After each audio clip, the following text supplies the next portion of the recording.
A new interim lightweight champion was crowned on Saturday night in Las Vegas, after Tony Ferguson submitted Kevin Lee in the third round of the UFC 216 main event. The fight served as Ferguson's 10th victory in a row as he took home his first championship in the UFC following a back-and-forth battle with Lee. The Motown phenom showed up ready to snatch that title after he took Ferguson to the mat in the first round, moved into the mount and began raining down a barrage of punches and elbows. Unfortunately for Lee, he was unable to secure the finish, and that allowed Ferguson to come roaring back.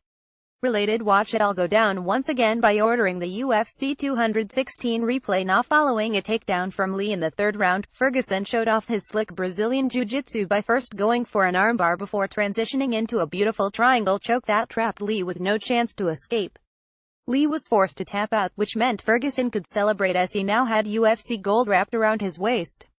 Going into the card, fantasy players had placed a lot of faith in Ferguson, with 85% picking him to defeat Lee, which is exactly what he did on Saturday night. Because it was also a title fight, the matchup between Ferguson and Lee also accounted for an additional 150 points for the players who correctly predicted the main event. In the co-main event, Demetrious Johnson secured his place in the history books as he broke the all-time record for title defenses with his spectacular submission finish over Ray Borg.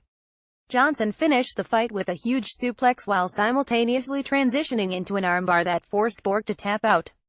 With the win, Johnson surpasses Anderson Silva with 11 successful defenses of the flyweight title. Johnson was definitely an overwhelming favorite going into the card, with a whopping 94% picking him to win. Once again, because it was a title fight, an additional 150 points were handed out to the players who correctly picked Johnson as the winner. More UFC 216 talking points. Dana White recaps the event here from Demetrious Johnson. Tony Ferguson in a battle of newcomers. Mara Romero Borella got her UFC career off to a good start with a quick submission finish against Kalinda Faria in a women's flyweight fight. Borella was actually a slight underdog according to fantasy players, with only 40% picking her to win, but she was very impressive in her first appearance inside the octagon. Perhaps in the most shocking upset on the entire card, Cody Stamann got the nod over highly touted prospect Tom Duquesnoy in a bantamweight showdown on the UFC 216 prelims. Stamann was only selected by 28% of fantasy players, with another 71% correctly predicting that he would win by decision. It was a huge win for Stamann and also for the fantasy players who picked him going into UFC 216. The string of underdog wins continued, with Poliana Botelho picking up a win over Pearl Gonzalez in a strawweight matchup.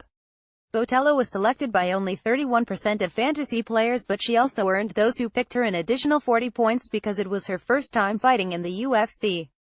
Speaking of upset victories, John Moraga put on one of the most stunning performances all night as he flattened flyweight standout Magomed Bibulatov with a crushing first-round knockout in an early prelim matchup. Moraga was picked by just 39% of fantasy players as he took out a prospect in Bibulatov, who was long considered a top threat to anyone in the flyweight rankings in the UFC.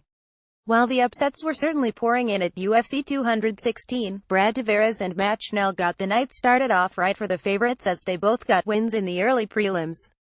Tavares picked up a victory over Thales Lates with 72% of fantasy players picking him, while Schnell was able to get his first UFC win over Marco Beltran with 63% of players selecting him going into the night.